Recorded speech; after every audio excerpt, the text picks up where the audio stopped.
Hello and welcome to NativShark Podcast, Episode 7. I'm your host, Caleb, brought to you as always with Nico. And we are sponsored by the NativShark platform, of course.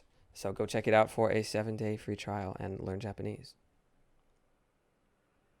How's it going, Very Nico? nice. Yeah, How's it going?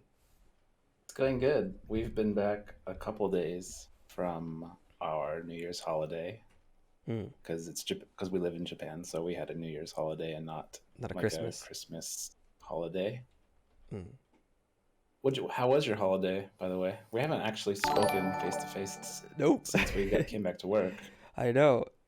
Oh, welcome, Artemis. Welcome, Cell Talks. Thank you for the subscription. Um, Welcome everybody. Happy New Year. We got another one. Look at this. We're popping off. Everyone's Happy New Year to everybody. Um, yeah. So yeah, we haven't got to chat, have we? It's face to face since the break. So it was a good time.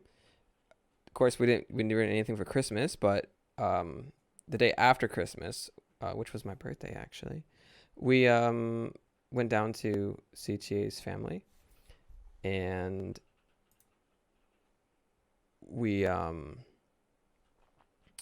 I got distracted because Chie's telling me that the sub box wasn't in the right spot. No alert box. Sorry, everybody. See, this is what happens when you do a podcast live. These kind of things happen. All right, now that's fixed.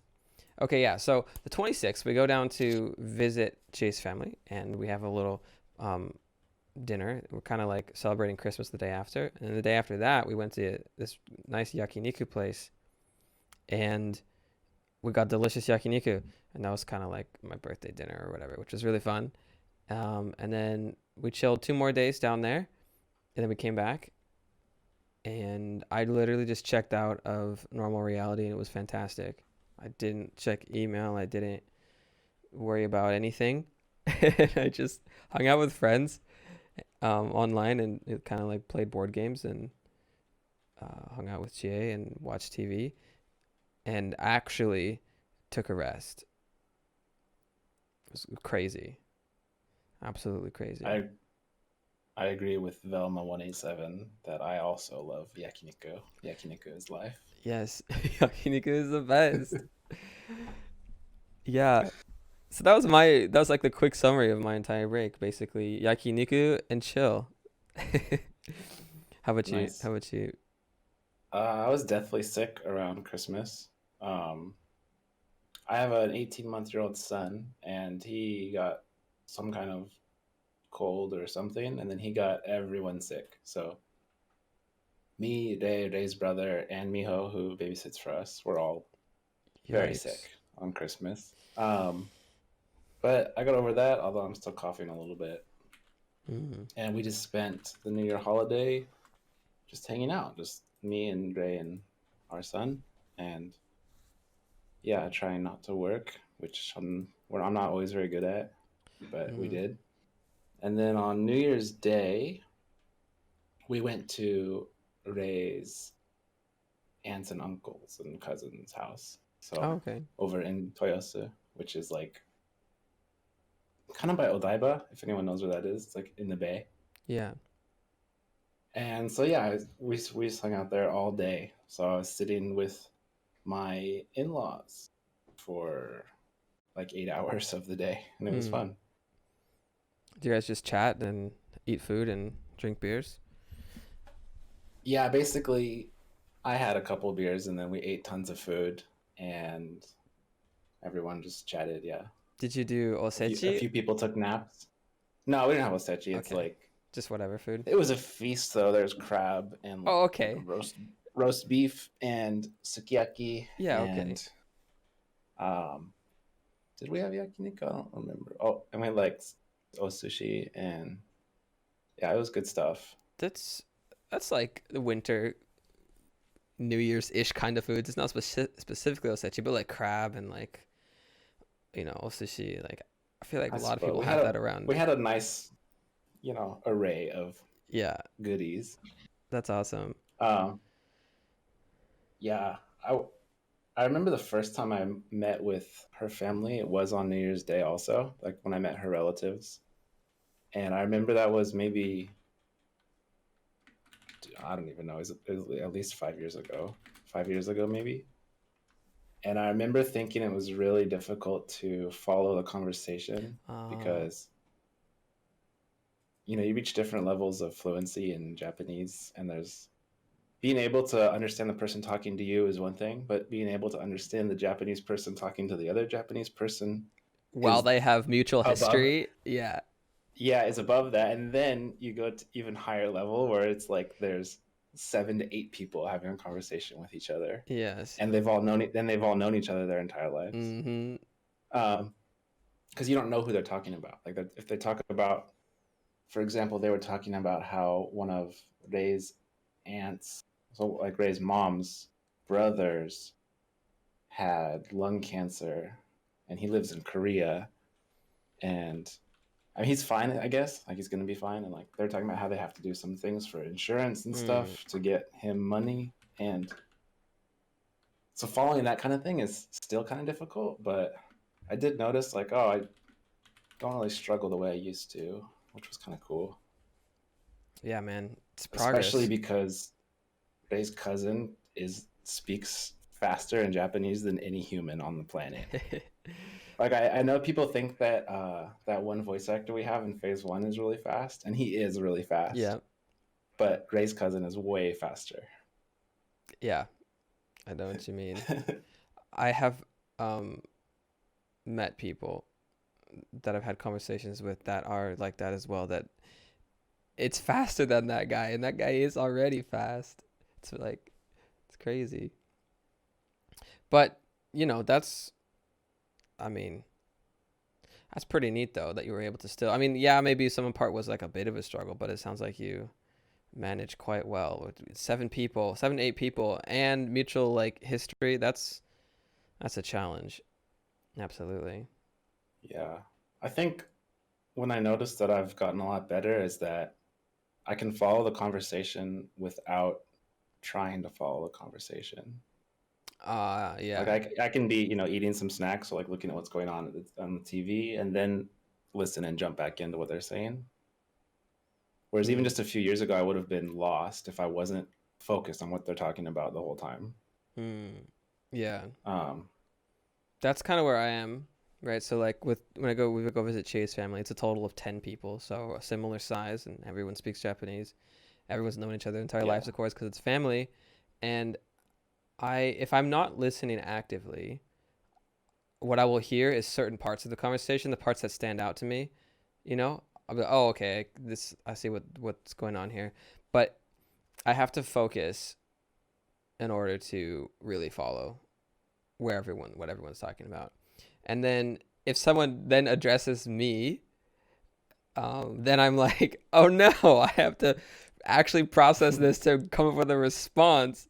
So yeah, like I there's get a that. there's a difference between um, comprehending the conversation passively, as in you're not an active member in the conversation, and then all of a sudden becoming an active member in the conversation. So it's like one level of focus to be able to understand the conversation, and then another level of focus to be able to respond to that conversation. And so I'm at the part where I struggle with being able to respond in a natural enough speed. I have to literally like the conversation will pause if I have to respond. So I generally try to avoid it. I just like to listen. Just sit quietly and listen. Yeah. Yeah, and like that's okay. It works out. Usually if I do talk to people, it's like not when the entire group is talking at once. I'll like talk kind of one on one with somebody instead, Yeah. because it's a bit better. But yeah, so I'm working on that, and then eventually I'll be at the level where you're at, where it's like I can be like chilling and not really paying attention, but yet I can still like kind of jump in and hear things, and we'll I get mean, there. even in your native language, there's those moments where you're in a group and you think of something really awesome to say, but you're too slow to say it, Yeah, and then you missed your opportunity. And that just happens it way more does. often in a foreign language because Yeah, you're even slower at saying the thing that you want to say. right. But like you do have to have a little bit of grace with yourself and remember that like even if it was your own language, this might still happen. Because like I think there's this thing that happens when you do understand a language decently well, that anytime you don't understand it, you just feel really shitty. At least I kind of do. I'm like, wait, I'm supposed to understand this, but then it's like, okay, in my own language, I say what? Can you say that again? All the time. Like I forgot, I didn't hear you. Like these are things that I say in my own language, so of course that's going to happen in a second language, and even more so there because you know what I'm saying? And even more so when it's COVID-19 and the person talking to you has a mask and there's like a glass wall Yeah. between you, and then Oh you're like man. standing here like this going what? You don't want to get too close because it's like, Right, you because don't it's want to. COVID. There's a reason the glass thing is there, and Yes. so And you're at the you don't bank or the Kuyak show all doing you this. yeah, and all you can hear is like like I don't think I would even hear it in English. Yeah. So I feel bad for anyone who's just getting used to like speaking in Japanese and they come in that situation, and it could be kind of demotivating to not know just to not actually physically be able to hear what someone's saying. Yeah. But yeah. Ty says updating my residence card was quite the journey thanks to that. Exactly. But he managed. So did Jacob actually. They both managed to do it on their own, which is, hey, NativShark works, Yeah, if I may. So that's cool. yeah. I went to the Kyokusha yesterday to get Inkan Shomeisho, which is I feel like you're always your. at the Kuyak show. I am. I swear I have to go there all the time. It's your Inkan is like your Mm, hanko, so like your stamp, your signature stamp, your seal. and then Shomeisho is like a form that says this is my stamp, and you can give it to someone to prove legally that it's your stamp. Um, she is saying I'm so sorry because she told me I had to go get one. Yeah. Uh, and I don't have my number card yet, and Ray does, so she printed hers at a kombini, which is unfair. I had to actually go to Kyakusha because I don't have my number card yet. My number is like your social security number in Japan. Um, so yeah, I went there yesterday, and I feel like every other day I've been hearing the phrase "inkan shomeisho" because while I was at Ray's family's house and they were talking about that cousin in Korea who needs like some government assistance for his medical bills, his sisters, so Ray's mom and Ray's aunt, have to they have to stamp some forms proving that they're in Japan and they're not able to support him financially. Uh So they had to go get Inkan Shomeisho for that so you all also. went? And no, I didn't go with them. Oh. And her aunt was complaining that she didn't want to go to get one and like it's such a hassle. And I was like, you could print it at Kombini if you have my number card. And she's like, I don't have my number card. I'm like, okay. I don't know. Yeah, I know what you mean. One other thing I want to say about catching what people say is like, I think it's so much easier to catch what someone's saying if you know what they're saying. And I don't think you realize how often you do this in your native language, but you can guess what someone's saying based on the words around other words. So based on the context. Because the sounds of languages are so similar. It's crazy. Because for Yeah. example, Ray's aunt is from Korea and she came to Japan, and Ray's uncle, her husband, pronounced udon, like the noodles, the noodle dish. Yeah. Right? He pronounced it kind of like udon, with like an udro Yeah, instead adult. of do. Mm-hmm. And so her aunt thought that's how you say that because she always heard her husband saying udon. And then she was saying how it was so confusing for her but then I was thinking, well, in Korea they have ramen, which is like ramen but like the Korean version. Yeah. But when they say it, I swear it sounds like naemyeon with like an N sound. Mm-hmm. So it's now we have this R sound, this N sound, and this D sound all getting mixed up in words. And if you think about where your tongue is when you say these sounds, like it's pretty close. Yeah. And it's sort of amazing that we can hear the difference to me. It's yeah, and the thing is like when you're learning a language that's not the one that you grew up with, your brain is actively filtering against it.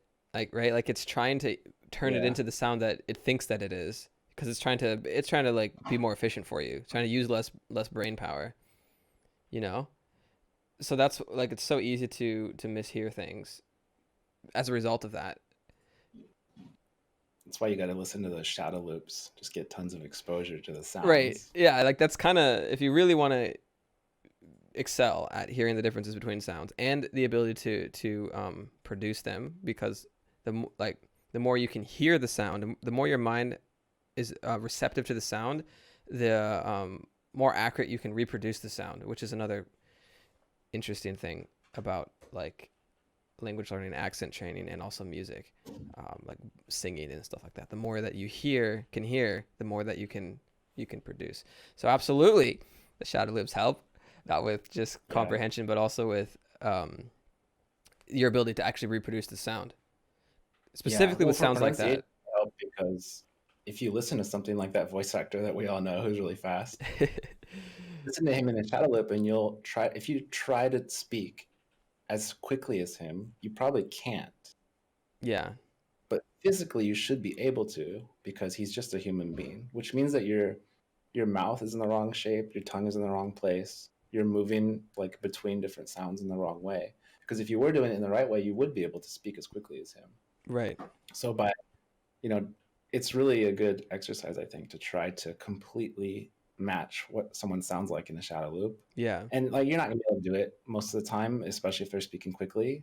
At least not until you've been practicing for a few years. Mm. But I think it's very helpful to do. It's something I've done a lot. Well, I like it, like that idea a lot as well, because it's essentially, how do you put it, like mechanical training for your mouth, right? Like it's a workout for your mouth, meaning you're stretching new muscles and you're teaching your tongue and your throat and your mouth, all three of those things, to move Yeah. in ways that they're not used to. So which is so when people say, "Oh, I can't pronounce that. Oh, it's too hard. I can't do it." That's not true. All it is your mouth just hasn't had to make those sounds. It's not that it's impossible for you to do that. It's just that just like you can't lift 200 pounds without practicing, it's literally the same concept, right? You have to train. Yeah. Not only do you have to train physically, but you also have to train mentally to be able to bench press 200 pounds easily. Same idea with the mouth, right? And producing language. It's like you have to train it physically, mechanically, and you have to train your mental to keep the motivation to get through those practice reps, as you will. So Yeah. I think it's You often great. hear students of like Chinese talking about how their mouth is so sore after a day of speaking Chinese or something because it's a really, extreme example of very different sounds than English Yeah, with like the tones and things. And if your mouth is sore or you feel like your mouth is not used to moving in all these ways, I think it's a good sign. yeah, I agree. If we keep the analogy to exercise, it's same kind of vibe. Um, the other thing too that happens though is like a lot sometimes.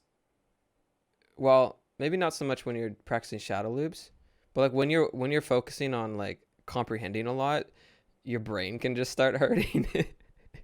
Can be like, no more, please. That used to happen to me so much.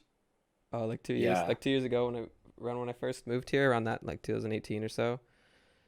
Um, my brain was just constantly in pain. Yeah. I remember maybe over 10 years ago now going out to drink with my Korean friends in Tokyo. And it was my first time ever having to speak Japanese to someone for a lengthy period of time. Mm-hmm. And after, yeah, I'd go home and I would be so exhausted. Just my brain was dead from trying to think of how to say things for like 4 hours straight. Yeah. Yep. Trying to say things and then mostly failing. Yeah. Whereas now I don't know how to talk in English or Japanese anymore. Yeah, me either. I've lost all sense of what's going on in my brain. Most of the time when I'm speaking, like even not right now in this podcast, I feel like I don't make any sense. Like I just have this feeling that what I'm saying isn't logical. It can't be comprehended.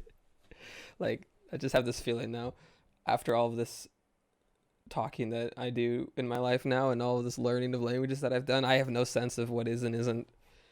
Like when it's coming from me, like, am I comprehensible? I don't know. Hopefully. Yeah. Um. So yeah, that's a fun topic. I like to talk about. Um. I could talk about it all day. Yeah, that kind of stuff. Let's see what So else. Speaking of the break, taking time off, is it easy or hard for you? Um, I'm asking.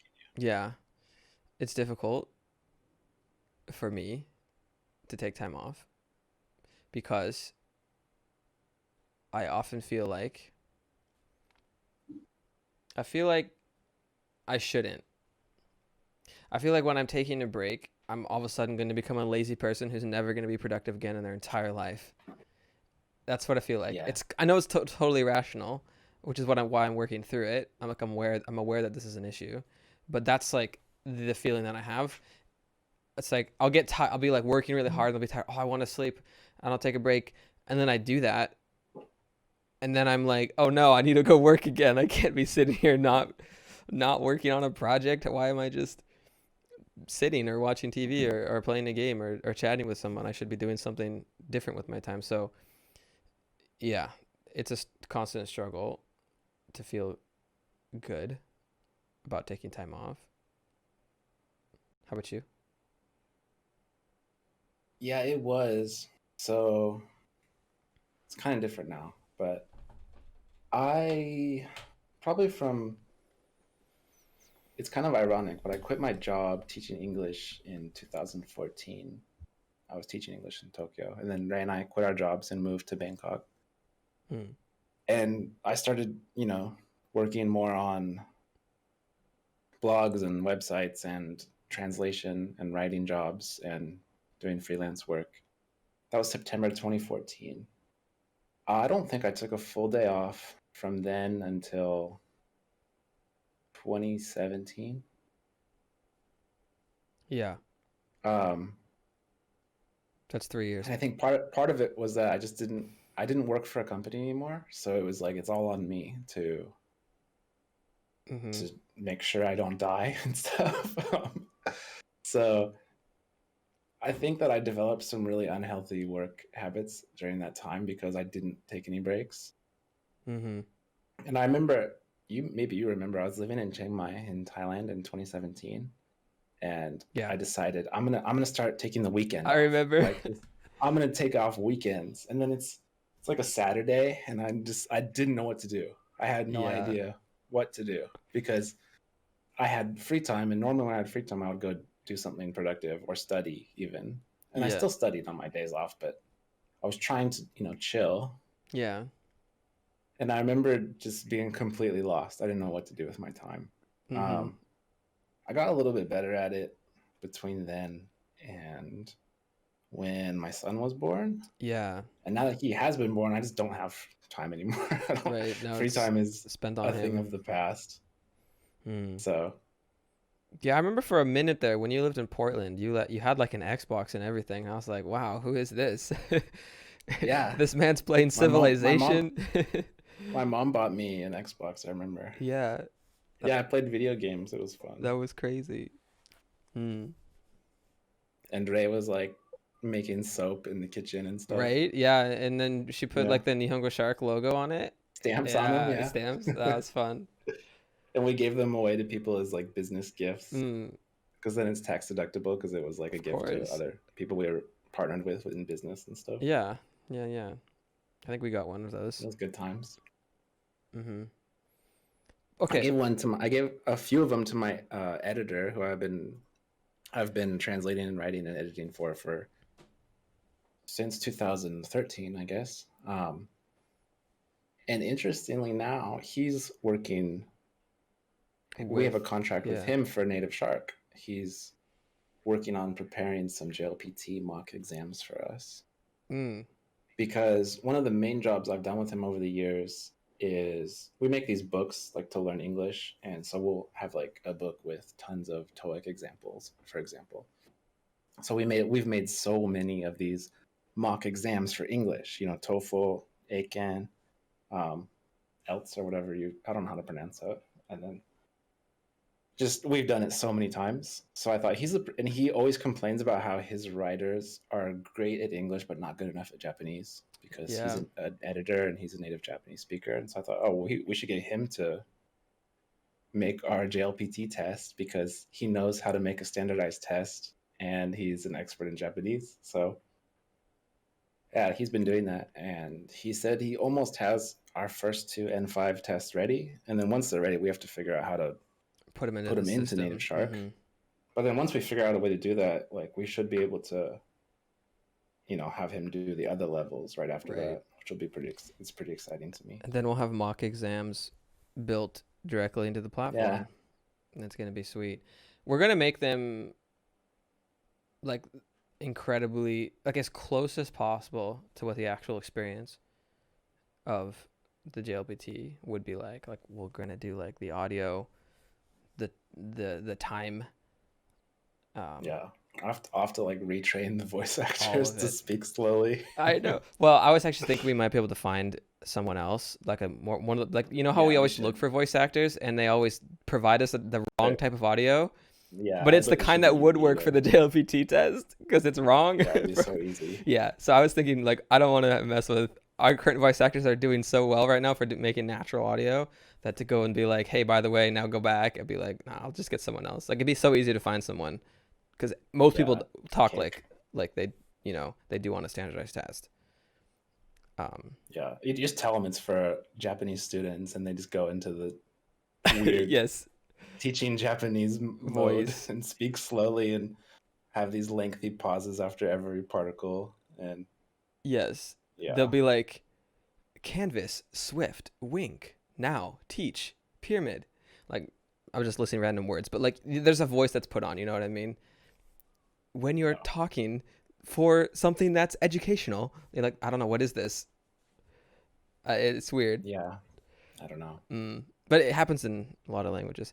Anyway, I do want to circle back for 1 second onto the taking rest Oh yeah, topic because I had said that it's difficult for me to take a break, which is true, has been true. But I wanted to circle back to that because like that's something that I'm working on right now, and just the past like this break specifically, I I would say that it might be the first time that I really felt in a long time that I really felt like I could enjoy the break. And I think what it was is I sent you a text about this, but I flipped the framework in my mind of how I was thinking about rest. Because like the reason why I have struggled with rest is because I felt like when I was resting, I was being like essentially a lazy person, and my entire rest of my entire life was going to be unproductive. And the reason why I think is the same as what you said, wherein I have been working essentially for myself and on my own projects as a way to sustain myself for the past 5 or 6 years now. 6 years, wow, 6 years, and it's like it's what I want to do with my time. I do want to work, and I know that if I bet on myself essentially by putting in more time, I have a higher chance of success in the future. Like when I was working for, and I had like a normal job like as a junior dev or whatever it was that I did in college. Um, I didn't really care that much. It was like I went in, I did my work, and then I left, and it was like okay, I did the duty, and now I can do what I want. But when you work on like a I don't know like a passion job that's also your source of income, it's like this weird thing happens in your mind where it's like, well, now it's okay for me to work on this all the time because it's what I want to do. So I realized that over the break, and then I was like, okay, so I am a productive person. I'm not a lazy person by default. Therefore, what I should do is treat the rest as the job and the work as the thing that I naturally would do by default. There was like some TikTok that I watched, and this guy kind of said something like that that just like unlocked a way of thinking in my mind, and I was like, okay, so the rest is the thing that I have to fight for and to preserve, such that I can then actually end up working rather than like the other way around. So like the rest is actually what's required to get the work. And like obviously that's pretty straightforward and pretty obvious. I think I don't know, but for me it's like I don't know, it was challenging for me to realize that. So what I did is I was like, okay, I'm gonna just actually rest this time. And then what happened is like I came up with a bunch of super good ideas. Like when I'm not thinking about stuff and like when I'm just chilling, the best ideas always come anyway. Like when I'm sleeping, I usually have better ideas than when I'm sitting trying to grind. So yeah, anyway, it's going in a positive direction, and I'm hopeful for 2021 that I'll be able to have a better relationship with with rest and like understanding the balance. Yeah, sounds like a good idea. It's sort of related to rest, but I've been obsessed with constraints lately, just Yeah, applying different constraints right. to everything that I do. So it's like, say we're training a writer or a translator. That's better because I can use an English example. Say I'm training someone to translate for NativShark. If I give myself the constraint of I have to write the instructions for translating without ever giving them direct feedback on a specific translation that they've done. I can't ever fix a translation they've done directly and say, like, don't do that, do this. I have to make the instructions that inform the way they translate so that they do it correctly when I'm not looking, Yeah, right? So, like, that's so much more difficult than just saying, like, oh, hey, don't see how you did this. Like, we should do this instead. right, It has to be like, did you read the instructions? Because if you had, you wouldn't have translated it like that. right. And if they did read the instructions and then they did still do it, then there's likely an issue with the My instructions. instructions, Yes. or they don't read instructions properly, which Right. is more than half of freelancers, sadly. That's okay. But as a Uh, result, you've been able to optimize your instructions. You know what I mean? Because it yeah, can go, but it's good. You know, it's always a bit of both ways. yeah. Mm. That's like one example of constraints, or just, if we want to scale the company, then we're going to have people do jobs that we're doing now, Yeah. which means that we have to, at some point, not do the job. And it sounds counterintuitive, but it's actually quite difficult to not do the thing that you know how to do better than the person that you want to do it. Right. Well, So, yeah. yesterday when I was in a conversation, um, someone asked, "How are you going to be able to take?" What's that? That's odd. Do we cut out? Do we lose audio? I hope it's not my Oh headphones. no, technical difficulties, and I can see Nicholas your cannot mouth hear lighting me. up, so I'm going to I assume should be able to hear you, but I can't. that it's your audio, sir. Did they die? Audio is good on receiving, and okay, stream is good, so it's likely Nicholas. Um, I gotta text him. Bummer. Do you have other headphones, sir? Stream can hear us still.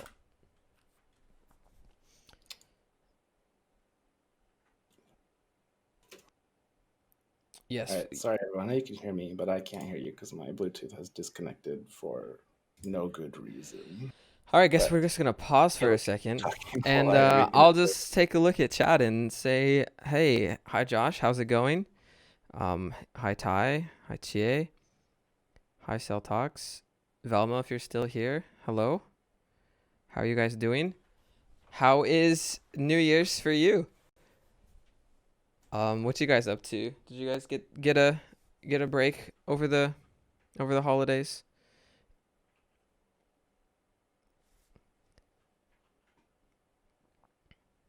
We'll just see if. All right, I can hear you again, so I'm back. Oh, there's a Voxide music in the chat. Ty says I binged Apex over the 3-day break over the break and it was great. Huzzah! I also played Apex a What's lot with. Apex? That's a game. It's a game, yeah. Uh, it's a pretty fun. It's an first person shooter game. Yeah, Nice. it's pretty fun. I played that a bit. Mileage says school has started again, but I watched Anohana and cried, so that's something. Yeah, man. Good stuff. I got a new expansion pack for The Sims 4. That's a ski resort in Hokkaido. I didn't even know that was a Oh, thing, but that's right. pretty cool. Damn. Yeah. Yeah, I just started talking to chat while you were gone. So now we're in a Probably a good conversation idea. with chat, so we'll pull back to the what we were Yeah, talking about in a you second. were saying something interesting, and then I just got cut Yeah, off from the world, just which is very sad. completed. I mean, that's the price we pay of doing this live and a remote. So Yeah, It's just and just me expected. wanting to have a wire coming out of my head. So Yes, and you don't want to have a wire, so it just happens. Okay, so what I was saying was, um, yesterday when I was in a conversation, I was someone asked, how do you how do you know that you're going to be able to um, reproduce what you've done with Japanese for a language that is not Japanese? Because you're experts at Japanese. That's what you know. So of course you're good at it. You've been doing it for 8 years, 8 to 10 years, and you have all this experience with teaching it. How are you going to be able to do it for another language? And I was like, damn, I wish Nicholas was in this conversation because he can answer this way better than me. I'm on the spot. But what I said was like, well, we're systematizing the process, and I said what um, Nico is doing is he anytime he catches himself telling someone something directly, he'll be like, "This needs to be put into a system. This needs to be updated instructions such that I don't have to do it." And I was like, once we've completed doing that with Japanese, we'll now have systematized both the methodology and the process of how we teach our content, how our content is created. Then once we've done that, we can take it to another language for testing grounds. Their follow-up question was, do you think that doing English from Japanese would be the next logical step in that case? And I said, yes, that's exactly right. You know what I'm oh, saying? that's So that's interesting. They said that, and then I said the same thing to you like a day later. I know, right? Well, I thought it was Oh, cool because it felt like they understood what we were doing, because like no one has said that actually. No one else.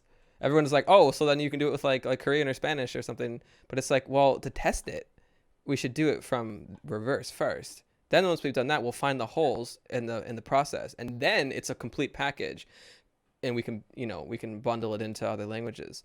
Um, so yeah, constraints. Like that's how we're going to solve the problem. So to answer the question, like we'll solve the problem by working within intense constraints and not relying on our just ourselves. Okay, we'll do it, because if we did that, it would not be scalable. And since we are trying to make it scalable, that's the path forward, right? yeah, we are gonna do it a little bit for Japanese, just because we don't want people to wait forever to Of get course. Well, more units. especially when So it I am comes gonna be to writing lessons for phase yes, two and probably beyond until we have a full time employee who can do it better than me. right.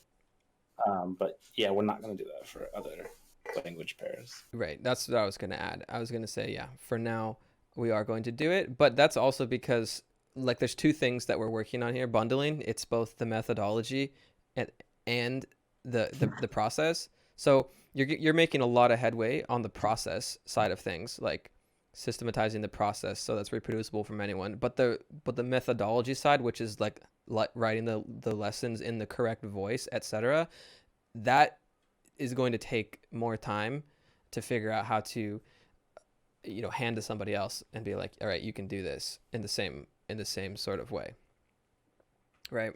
Yeah, and there's also things that we could hand to someone else, but we just don't have either the technology or the employees to do so. Right, just Because there are jobs that we're never gonna have a freelancer do, correct. Oh, of like course. planning units. But we don't have another employee to do them, so obviously Ray and I are gonna do it. Right.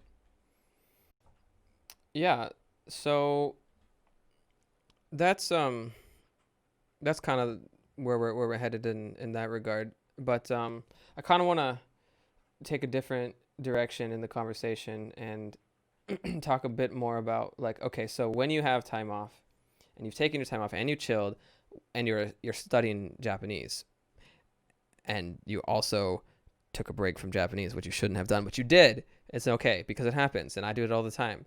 I'm not a good example for studying, but I've made it. So that's where we're getting at. How do you make it? How do you still succeed even when you do, break your streak for a couple of days because you just needed a break and life happened? Um, well, you start again. You don't beat yourself over the head for having taken a break. It's okay. You just start again and you be consistent going forward. And if you're using an SRS system, sometimes it can be discouraging because you might come back and have 1,000 cards. So what do you do when you come back from your break and you have 1,000 cards? You're asking me? I'm asking you. All right. Well, the first thing to note is that you have not forgotten as much as your flashcards think you have. Mm-hmm. I've learned this many times. I think if you read about my story, I did quit studying Japanese for a couple of years. I think between 2010 and 2012, I didn't study basically at all. And then I came back, studied Japanese, and I had 4,000 flashcards that I had not done for 2 years. Mm-hmm. Which, as you can imagine, was kind of stressful for me. That is many. And what I did was I just went through and just selected good, which would be like the smiley face on our cards for every single one. I looked at them. I didn't actually grade myself at all on whether or not I remember. Just read it and click good. Sometimes I didn't even read it, just click good. And I did that. I couldn't even do it all in one day just because there's so many cards. Even not studying them, it took me several days to get through all 4,000 that way. Yep. And then after doing that, I was surprised to find out that even these cards that were 2 years old, that supposedly I should have studied, after a couple of weeks or months sometimes, I hadn't forgotten everything. I had forgotten a lot, but I hadn't forgotten everything. Mm-hmm. And I actually sort of just settled back into my flashcards without much problem, Mm-hmm. without much trouble. And then that particular experience sort of gave me a new perspective on flashcards.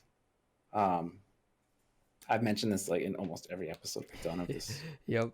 But flashcards are, on the one hand, they're good for helping you remember stuff, but I think more important is that they just make you feel better about the fact that you are making progress, because I didn't feel like I was making progress at all for so long with Japanese. But then I could look at my flashcards and be like, but it says like I have all these words that I learned, so I must be making progress because it says that I have, even if I feel like I'm going backwards or standing still. Yeah. So that was, I think, a good takeaway from that. And then based on that, I think this is a problem we need to solve in NativShark. I don't want our students to be getting 4,000 flashcards if they take a break for 2 years. Yeah. Because it sends the wrong message. Right. Because you see 4,000 flashcards and you don't think like, oh, if I just click smiley face on all of them, I'll be fine, which is the case. But you're not going to feel like that if you log in and see 4,000 flashcards do. Yeah. So I feel like, okay, well, two things. One, if you are currently using NativShark and you did you took a break over the holiday and you do have like 500 to 1,000 cards, you can click the smiley face, go through all of them, and just start on the path again. You'll be completely fine. So I just want to say that if you are currently using NativShark, you're okay. Smiley face, get back on the train, you're good. But going forward, how do we make it such that the system doesn't require you to do that? Because right now, we know that you'll be fine, but you don't feel that way, and I get that because Nico and I have both been there. On that side of things, it's like, oh no, well, I guess maybe do I restart the whole thing? So what can we do? That's the question here, and some sort of flashcard avalanche protection system needs to be in place, and like a recovery system or something, right? So it's like you press a button and then you have a shark shoveling the snow, and then there you go. It does it for you. Yeah. It sets things off and is like, hey, it's all good. You're gonna be fine. That's essentially that's kind of it, really. Yeah, I think so. That'd do it. So we just need a nice way, and I think having a shark shovel snow sounds pretty cool. Yeah, like I want a little animation. Yeah, just, oh no, there's an avalanche. Let's get the snow out of here, and then it gets out of here for us. Right. And then you can carry on. This is kind of relating to why I have a complicated relationship with the idea of including retention rates related to the flashcard system. Because like some flashcard systems, right, they draw like a graph for your supposed retention rate, and it's all it's based on is your answers to your flashcards. I feel like that's never accurate to what your brain is actually retaining, because if you did a retention rate graph and then you stopped for 2 years and you came back, it's going to be 0. It's like you didn't retain hardly Yeah, anything, or it's gonna be really but bad it's not zero. because yeah, it's not zero, but it's gonna be, I mean, it can be zero is what I'm saying. yeah, it's gonna be not good. It's not gonna look good. And so on this notion of things that like help you study, there's this balance between what is a number, a stat, a tool, a function, a feature that genuinely helps you study, and what is one that can cause distraction, undue stress, or like when you think it's a good thing, but it might not actually be a good thing. And where is that line? And I don't entirely know, but Yeah. I was just thinking about retention rates over the holiday a bit, and then I think I saw someone um, put a feature request for one. And so that had me thinking about it seriously, like, okay, so if there is some interest in retention rates, why do we not have a retention rate um, graph? You know what I mean? And should we? And I kind of lead towards we shouldn't have one, because what benefit does it really give? You know? Mm, What do you think? yeah. Like, you used Anki for a really long time. They give you a lot of stats. Like, how often did you look at them? Did you find any of them useful specifically? You know? The only stat I ever looked at in Anki was the pie chart of new, learned, and mature cards. Yeah. That's all I cared about. Because the other ones I always thought were kind of meaningless. I looked at them sometimes, but I didn't really care. Mm, I just wanted to see how many words do I know, how many am I learning, how many do I have left to learn based on the decks that I've created so far. right. And then the counter to that is, well, you had like an avalanche, for example. So you had these 4,000 cards. You selected good on all of them. So a bunch of them probably got moved to mature, or they were still in learn, even though you had technically forgotten them. And you think, what about that? And well, you're going to see the card again. Mm, And if you're using a system that has +1 like NativShark, then even if the card got archived, you would see a sentence that contains the target concept of that card anyway, eventually. mm-hmm. And just you can just select sad face when that happens. Even if you did the smiley face on all the cards, like just spammed through them, and you get really worried about all these cards that you actually don't remember at all, that now you're Yeah. saying you did remember them. But it's not, if the cards will come back. And maybe Mm-hmm. the algorithm now thinks that you need 3 months to see that card again, when actually you need to see it tomorrow. But it doesn't matter if you see it 3 months from now. It only matters if you're going to quit studying Japanese, a few months from now, in which case you probably shouldn't even be using NativShark or studying in the first place, Right.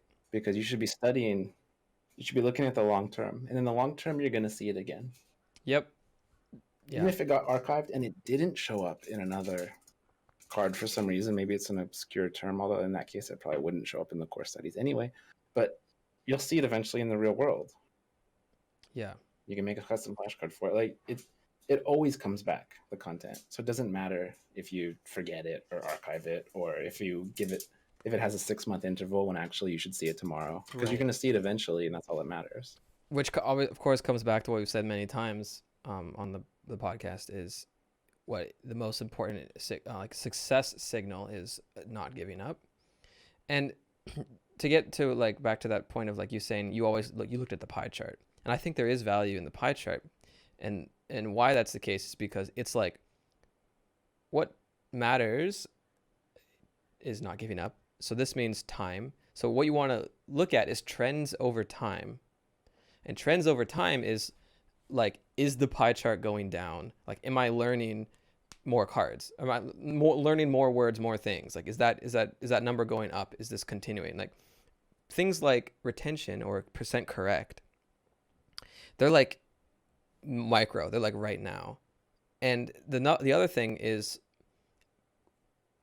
the algorithm is not, at least for the foreseeable future, will never be perfect to what you actually know in your mind. No matter how we program an algorithm, there's still going to be some difference. But that's fine, because it doesn't matter. So if you were to worry too much about percent correct, it's like, well, what do you mean percent correct? It's like it doesn't correct or not correct. There is no correct or not correct. You know what I mean? Because what that percent correct comes from is you pressing like if you forgot or something like that. But that doesn't mean that you necessarily completely forgot that thing if you stay at it over time, right? Yeah. So that Also, it's just based on what you selected, not what you actually got correct. that's right, exactly. It's not your literal Mine brain. was always like 98% correct because I almost never selected forget Same. because I didn't want the card coming back just because I didn't really remember it all that Yeah. well. Like I'll see it again if I click correct, and I'll get it eventually, and it'll show up in other sentences. So yeah, mine was, that's another reason I didn't check the percentage correct, is because it would always say like 97, 98%. Because I only clicked forget if I thought, first of all, I don't remember this at all. Second, I want to know and remember this now, like quickly. I want to be able to use this Yeah. word next week. Yeah. But if it's a word that like I just want to recognize it eventually, then yeah, just smiley face, whatever. So it's like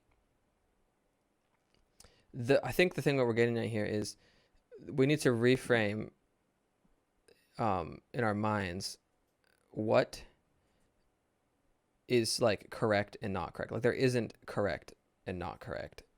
You know what I'm getting at here? It's like we shouldn't be thinking of it as this is correct, this is not correct. I forgot, I didn't forget, because it's consistency, trending over time, and repetition that makes things actually stick. Like where's there room for it's not a binary correct or not correct. You know what I'm saying here? It's like There's it's a too much variable. disparity between each person on what they think it means to say correct or forgot anyway. It's Yeah, part of the reason we switched the faces. right. Um, Yeah. yeah, the other one I say that Ty mentioned he also looked at days studied. The reason I never looked at days studied is because it had that humongous 2-year gap in days studied, and it just wasn't fun to look at. Like, oh yeah, great.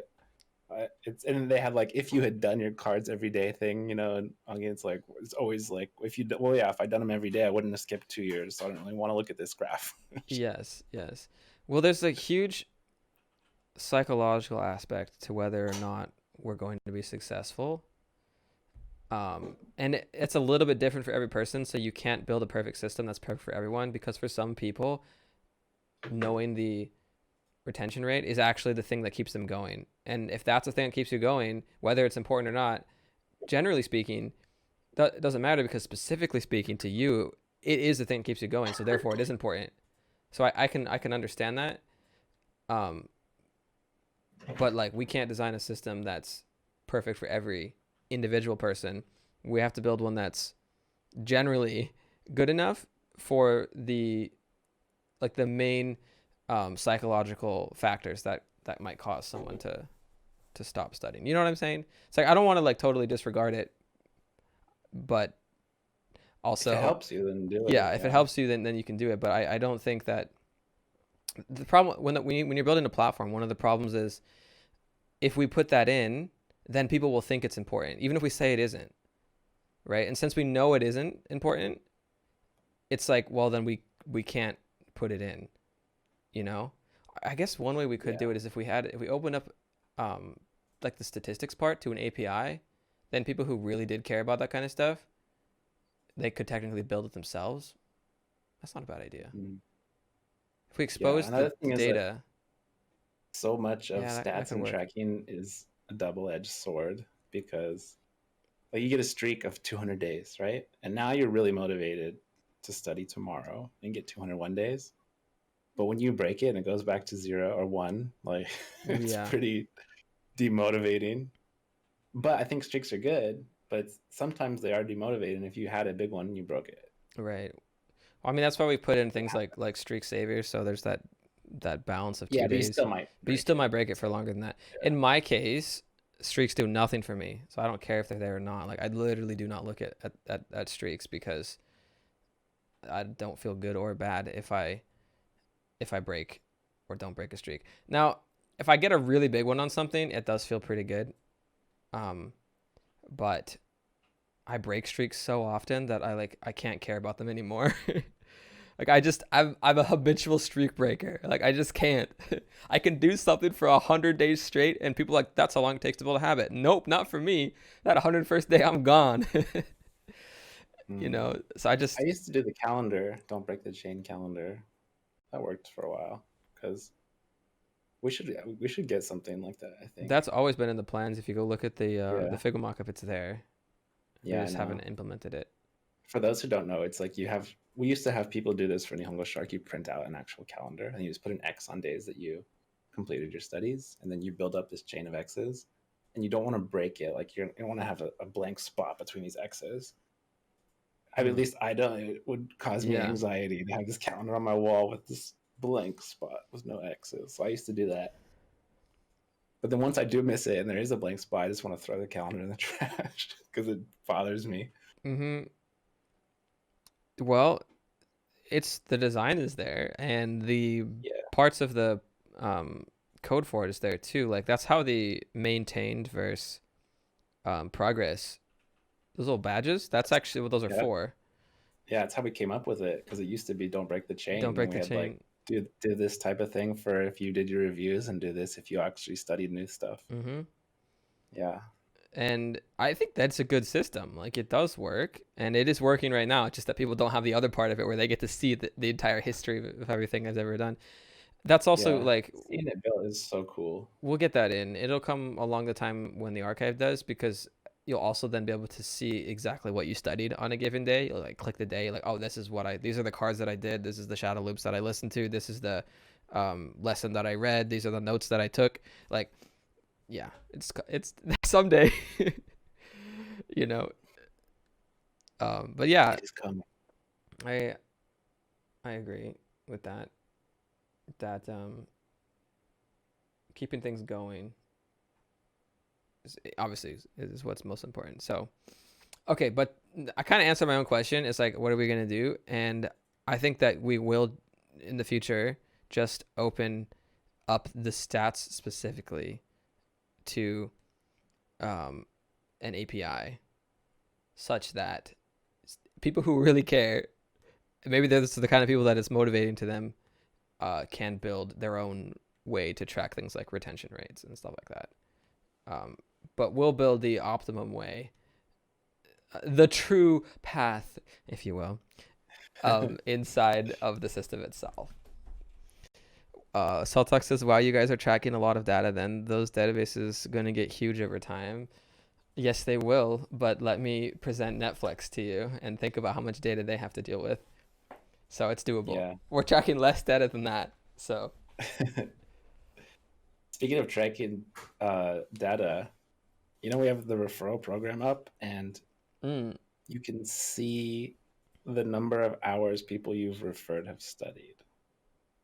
Yes. Which to me is so cool. You can see how many units they've done and how many hours they've studied. I love it. Yeah. Now I gotta. Speaking of data tracking. Now I gotta tell people like my friends and family that are gonna be using NativShark. I gotta tell them to put in my referral code when they sign up. Yeah. So that I can see their stats. and then bug them to actually study, so you can get a huge counter on that. Well, luckily it's like anonymous to the extent that I can't see exactly which person studied. Mm-hmm. So I can't tell like if my brother studied or my dad studied. I can't tell which of them did or didn't study, but I can see like aggregate of everyone, what is it? Because, Yeah, that's so exciting to me. I guess it's kind of ridiculous because like we created NativShark, so we should feel like that when we see the counter. Oh yeah, you're right. What am I saying? Yeah, but just the idea that of someone. That's so funny. Someone studying all these hours just because I told them about like studying for like I created 1,000 hours of human time studying Japanese.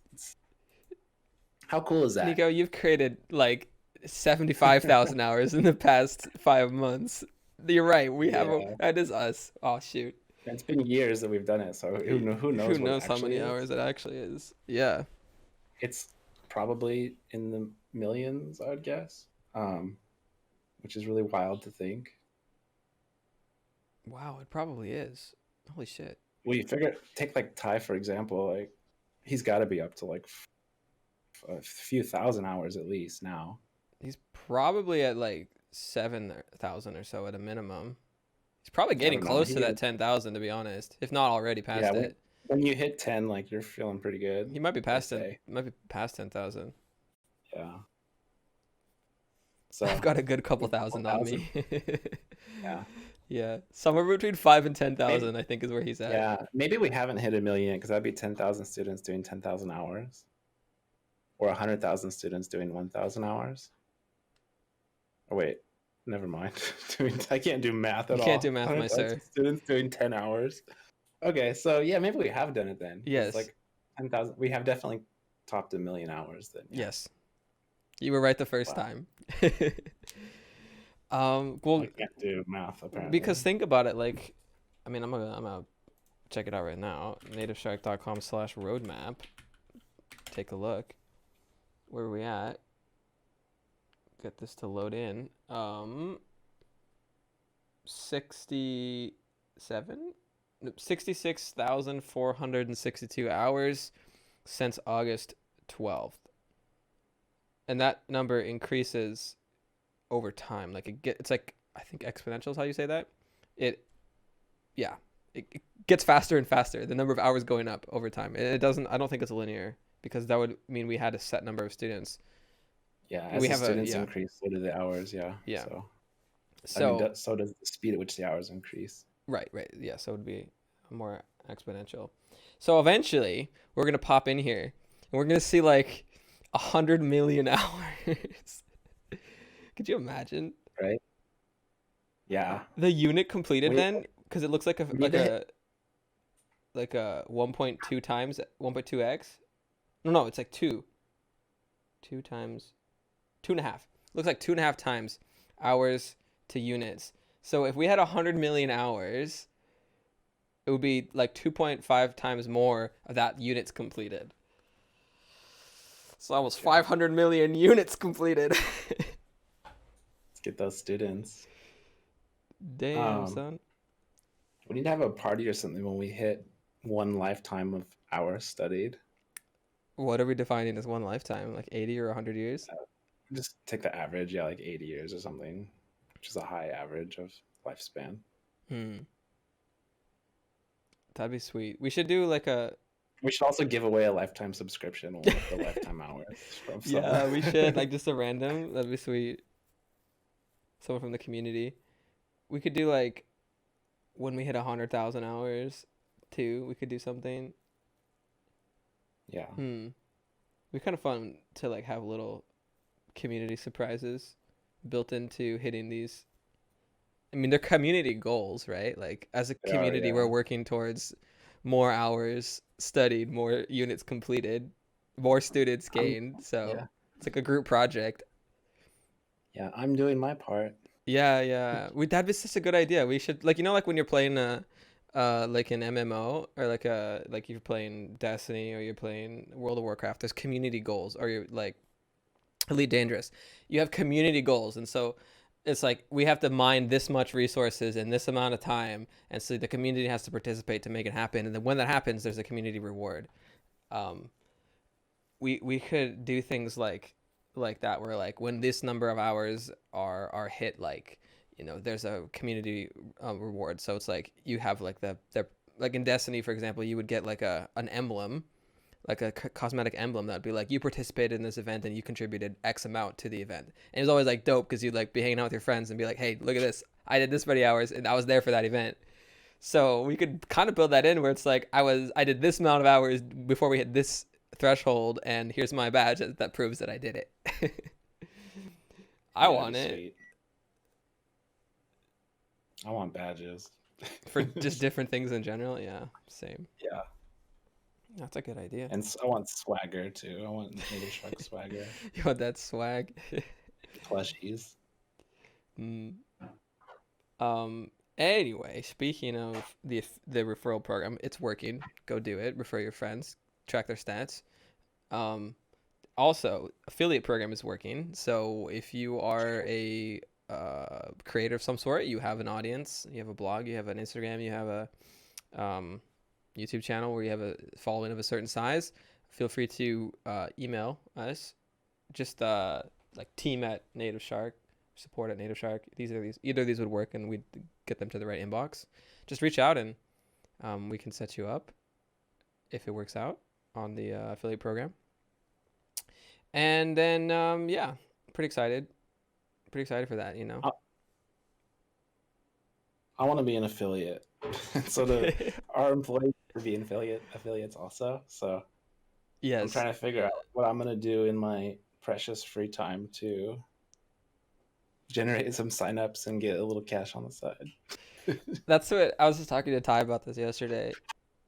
He's gonna start streaming more on his personal stream, and then he's gonna have a NativShark affiliate link. And so I was like, "Hey, dude, you're gonna start streaming, and you're already gonna have a income stream from it. That's like already way ahead of most streamers. Good job." Hopefully someday he doesn't quit his job because he's making enough money as our affiliate. It's possible. It It's is, but it will possible. happen eventually. One of our employees is going to quit because they made enough money as in the affiliate program to not I know work. incentives recurring. It's kind of like, well, Yeah, I'm out. That's fine. That's a success state for everybody. yeah. Well, I mean, it's win win win win win win win. Yeah, yeah. Well, I mean, like trying to create as many positive feedback loops as possible, both like in the study platform itself and then within the company. Like that I think that stuff matters. Yeah. Um, so there's other things in here that I want to talk about. We had so much good things to talk about today. We do have a lot to talk about. Do we keep going or do we end it here? We're at an hour. Uh, Maybe we table these other ones for next week. they're pretty. Yeah, we have like a number of discussion topics pending, just so everyone knows, and none of them look very short. I know they all look awesome too. I know if we stepped into more conversation, we'd end up going for another like hour. And we have the team meeting in like 12 minutes, so actually we should probably end it here. I forgot. Whoops. Okay. All right. Yeah. Okay. We're gonna end stream and end But the session here. let's just tell people what the topics are going to be next time, Okay. Okay. so they can look forward to the next episode. All right. Do you want to tell them what they are? Yeah, so we're going to talk about our plans for content in 2021, and both across the entire year and in Q1. So, what's going on with units, what's going on with non-path content, how quickly is stuff going to get rolled out, what types of content are you going to see. On that same note, we're going to talk about what should or will long form content look like. Long form content being something like a short story or something like that. We will discuss Nihongo Shark a little bit, what it was, what it is. Yeah. And then, yeah, I'm sure we'll also go on a bunch of tangents. Side note on the Nihongo Shark, if you went to nihongoshark.com recently, it's back. But we'll talk next week more about why it's back and what some of the differences between the two are. Because someone asked a really good question. I think it was from Graham in the community. He asked, in regards to the lessons from Nihongo Shark, what factors went into the decision that we could not use the Nihongo Shark lessons for core lessons in NativShark, because in the last update newsletter that I put out for December and January, I mentioned that we were going to use a lot of these lessons for non-path content, but they could not be core unit content. So Graham was wondering why not, and that's a really good question. So we'll answer that next week. Have a great. Yeah, it takes quite a bit of time to explain. Have a And so great Josh, day. when we say it's back, does this mean that NihongoShark.com exists the way it used to? Yes. We're not like when our employees aren't like working on Nihongo Shark. It's just it is there the way it used to be. You could think of it like this: NativShark Inc. owns the IP called Nihongo Shark. So NativShark owns the intellectual property of Nihongo Shark. For the past year, the website was not online. It just redirected to NativShark. Now, it does not. That's all that happened. The actual website is back online, but it doesn't, know what's working on Nihongo Shark. Like it's just there because like it's online now. So, yeah. Yep, we'll talk about it more next week, next episode. So I'm gonna end it right here. Okay, thanks everyone. You're fantastic. Yeah. Appreciate you for listening, and everyone who's listening to this not live, come listen to us live. We stream between 7:30 and 8:30 start time, Japan Standard, every Wednesday. All right, take care. Yeah, thank you. Yeah.